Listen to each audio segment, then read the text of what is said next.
Hi, welcome to Richard Cabile YouTube channel, and for today's tutorial, I will be teaching you on how to change content restrictions in multiplayer games on iPhone X. But first, kindly subscribe to this channel and don't forget to hit the subscribe button and the bell to notify you for the new updates. And let's start.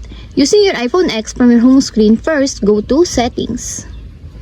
Then in the settings, scroll down and click the Screen Time. Then after that, in the screen time, scroll down and click the content and privacy restrictions. Then after that, in the content and privacy restrictions, click the content restrictions. Then after that, in the content restrictions, scroll down again and click the multiplayer games under the game center sections. Then after that, in the multiplayer games, if you want to change it to don't allow, just click the don't allow until there's a check mark on the side. And if you want to change it to allow with friends only, then click. And if you want to change it to allow with everyone, then click also until there's a check mark on the side. And that's it. We have successfully changed content restrictions in multiplayer games on iPhone X.